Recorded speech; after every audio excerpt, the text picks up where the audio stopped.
कि ये निर्दोष थे, इनको फंसाया गया था, डॉक्यूमेंट्स में आ गया।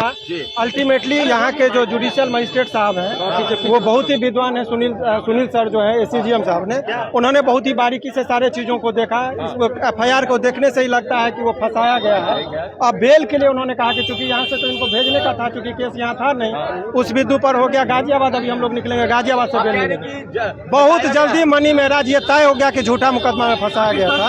वो एफआईआर से बेल के क्यों दे दिया सर? क्योंकि वहाँ पर बेल का सुनवाई वहीं पर होना है, यहाँ नहीं होगा। नहीं, बेल का सुनवाई का जुरिडिक्शन यहाँ, चूंकि केस गाजियाबाद में था। हाँ। तो बेल वहीं पर होगा, सुनवाई वहीं पर उनको भेजा तो जाए। आप लोगों ने कोशिश की कि उनको ट्रांजिट रिमांड ना दिया जाए?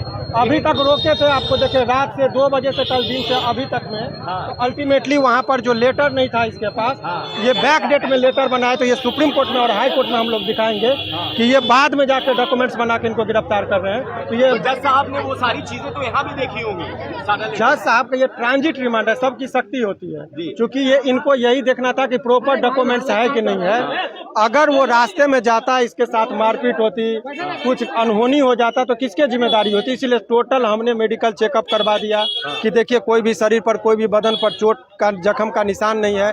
अगर रास्ते में कुछ भी होती है तो जो पुलिस, उनका सिग्नेचर लिया गया, जो पदाधिकारी जाएंगे सबका आई कार्ड लिया गया कि आप सारे, आपकी जिम्मेदारी है।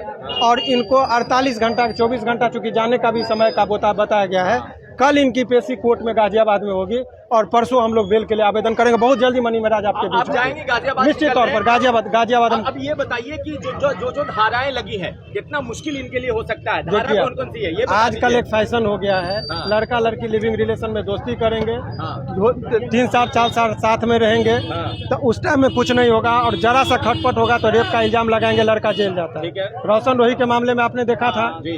तो अभी बहुत सारे लोगों पर इस तरह के आरोप लगते रहे हैं। तो ये धारा कौन कौन सा है? पॉस्को एक्ट है क्या? नहीं, चूंकि लड़की मेजर है। हाँ। अब वो एक तरफ करे कि हमारी शादी हो गई तो 376 कैसे लगा, अपने ही पत्नी से तो दुष्कर्म का मामला बनता नहीं है। तो बहुत सारे इसमें लीगल इशू थे। हाँ। जिस पर सारी बातें हुई है और विस्तार से एफआईआर की कॉपी हमारे ऑफिस में है, वहाँ पर आइए हम एक एक चीज बताएंगे। मामला है, गौमांस का मामला है, सब जो भी चीजें हैं वो एफआईआर में है। एफआईआर में तो कुछ भी लगा देंगे आप। हाँ। अगर मान लीजिए एफआईआर में हमारे साथ अभी बात हो रही है, अगर हम आपको कह दें कि आप आए और हमको बंदूक से गोली मार दी, हाँ। तो यहाँ सीसीटीवी कैमरा का अवलोकन होता है। घटनास्थल पे जो लोग देख रहे हैं उनसे पूछा जाता है किस तरह की वारदात हुई, तो कहेगा नहीं।